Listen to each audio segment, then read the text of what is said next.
ছাত্ৰ-ছাত্ৰীসকল, আজি আমি আলোচনা কৰিম দ্বিঘাত সমীকৰণটা কেনেদৰে চিনাক্ত কৰিব পাৰি। আহক ভিডিঅ'টো আৰম্ভ কৰোঁ।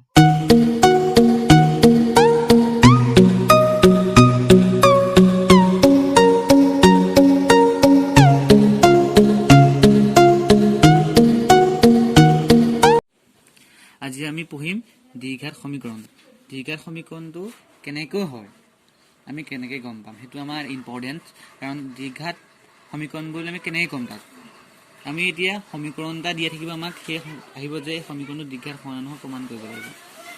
এতিয়া আমি এটা সমীকৰণ দ্বিঘাত হ'বলৈ হ'লে কেনেকুৱা ৰূপত থাকিব লাগিব, ax² plus bx plus c equal 0। ax² plus bx plus c a আৰ্হিত থাকিলেহে আমি এটা সমীকৰণ দ্বিঘাত সমীকৰণ বুলি ক'ম। এই দ্বিঘাত সমীকৰণটোৰ ax² plus bx plus c দ্বিঘাত সমীকৰণটোৰ xৰ মাত্ৰা 2, সেইটো আমি গম পাম যে xৰ মাত্ৰা 2 আছে, xৰ মাত্ৰা আমাক 2 আছে। তেতিয়া আমি গম পাম যে এইটো এটা দ্বিঘাত সমীকৰণ। এতিয়া আমি ডাইৰেক্টলি সমীকৰণটো চালে গম পাম যে এইটো এটা দ্বিঘাত সমীকৰণ। আমি এটা উদাহৰণ লওঁ, ধৰি লৈছোঁ 2x² plus 6x plus 2 equal 0। এইটো এটা দ্বিঘাত সমীকৰণ, কাৰণ এইটো গোটেই আৰ্হিটো ইয়াৰ লগত ষ্ট্ৰাকচাৰটো চোৱা, ষ্ট্ৰাকচাৰটো মিলি গৈছে। 2x² প্লাছ 3x প্লাছ 2 এইটো এটা ষ্ট্ৰাকচাৰ মিলি গৈছে, গম পাম যে আমি এইটো এটা দ্বিঘাত সমীকৰণ। আমাক কিছুমান উদাহৰণ দিয়া থাকিব, সেই উদাহৰণবিলাক আমি উলিয়াব লাগিব। কিছুমান দ্বিঘাত সমীকৰণ হয় নে নহয় সেইটো উলিয়াব লাগিব। আমি এটা কিছুমান উদাহৰণ চাওঁ, আমাক কিতাপৰ পৰা চাওঁ, দিয়া আছে যে জন আৰু জয়ন্তী 45টা মাৰ্বল আছে, তেওঁলোকৰ প্ৰত্যেক 5টাকৈ মাৰ্বল হেৰালে, আৰু এতিয়া তেওঁলোকৰ হাতত থকা মাৰ্বলৰ সংখ্যা গুণফল 124। আমি উলিয়াব লাগে আৰম্ভণিতে তেওঁলোকৰ কেইটা মাৰ্বল আছিল। ফাৰ্ষ্ট তেওঁলোকৰ আমি কেইটা মাৰ্বল আছে, আমি এইটো সমীকৰণটো ফাৰ্ষ্ট আমি কি কৰিব লাগে, দ্বিঘাত সমীকৰণ এইটো উলিয়াবলৈ চাবলৈ গৈছে কিতাপত, সেইটো দেখুৱাইছে যে কেনেকৈ দ্বিঘাত সমীকৰণ উলিয়াই বা দ্বিঘাত সমীকৰণ হয় নে নহয় প্ৰমাণ কৰিব লাগে। এতিয়া আমি প্ৰথমতে লিখিম জন আৰু জয়ন্তীৰ মাৰ্বল।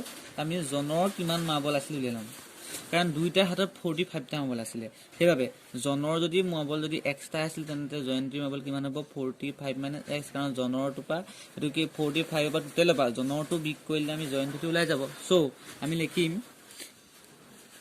জনৰ মাৰ্বল আছিল, জনৰ হাতত মাৰ্বল আছিল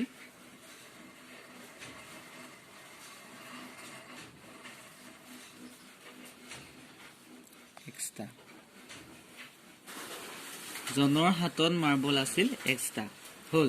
এতিয়া আমি কি কোন আছে আৰু নেক্সট জয়ন্তী, তাকে জয়ন্তী হাতত কিমান ওলাই যাব ন, টোটেলৰ পৰা আমি টোটেল মাৰ্বল কিমান আছিলে 45টা, আৰু সেই 45টাৰ মাৰ্বলৰ যদি আমি জনৰটো বিগ কৰি দিওঁ তেতিয়া কিমান হ'ব, জয়ন্তীটো ওলাই যাব। চ' জয়ন্তীৰ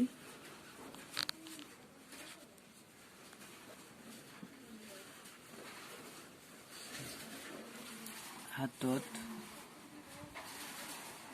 মাৰ্বল থাকিব 45 মাইনাছ এক্সট্ৰা। জনৰ হাতত আছিল মাৰ্বল এক্সট্ৰা, জয়ন্তীৰ হাতত থাকিব মাৰ্বল 45 মাইনাছ এক্সট্ৰা, কাৰণ টোটেল মাৰ্বল আছিল 45টা আৰু জনৰ হাতত আছিল এক্সট্ৰা। তো টোটেলৰ পৰা যদি আমি এক্সট্ৰা জনৰ হাতত থকাটো বিগ কৰি দিম তেতিয়া জয়ন্তীৰ হাততো ওলাই যাব নিশ্চয়। নেক্সট কৈছে এই দুটাৰ গুণফল 124, মানে আৰু এটা আমাক দিয়া আছে, তেওঁলোকে কিতাপখন চব কুৱেশ্যনটো, তেওঁলোকে প্ৰত্যেক 5টাকৈ মাৰ্বল হেৰালে, আৰু তেতিয়া এওঁলোকৰ হাতৰ মাৰ্বলৰ সংখ্যা গুণফলৰ 1 দিব। এতিয়া আমি ফাৰ্ষ্টলি কৰিম 5টাকৈ মাৰ্বল হেৰাওঁতে তেওঁলোকৰ কেইটা মাৰ্বল থাকিব, 5টাকৈ মাৰ্বল হেৰাওঁতে তেওঁলোকৰ হাতত কেইটাকৈ মাৰ্বল থাকিব।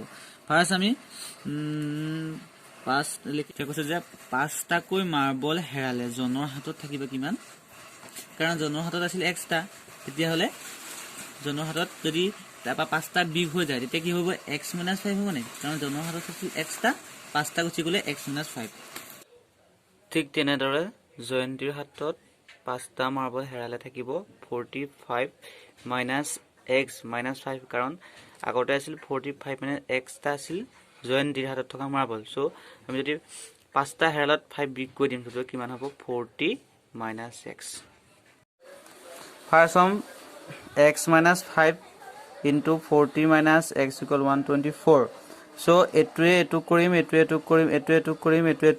গোটেইকেইটা কৰিলে কিমান পাম 40x - x square minus 200 plus 5x 124 124 টো আমি লেফট হ্যান্ড সাইডে আনিলে কিমান হ'ব -124 হ'ব সো এটু মাইনাস প্লাস এখানে -324 হল যোগ কৰিলো এটু মাইনাস চিন দে গোটেইকেইটাকে পূৰণ কৰিলো তেতিয়া কিমান হ'ব x square minus 45x plus 324 equals 0 এটু হল আজি আমাৰ এটু উলিয়াবলগীয়া দ্বিঘাত সমীকৰণ ইয়াৰ পৰা x ৰ ভ্যালুটো আমি কেনেকৈ উলিয়াম নেক্সট ভিডিঅত চাম ইয়াৰ পৰা x ইয়াৰ সমীকৰণটো কেনেকৈ সলভ কৰা আমি চাম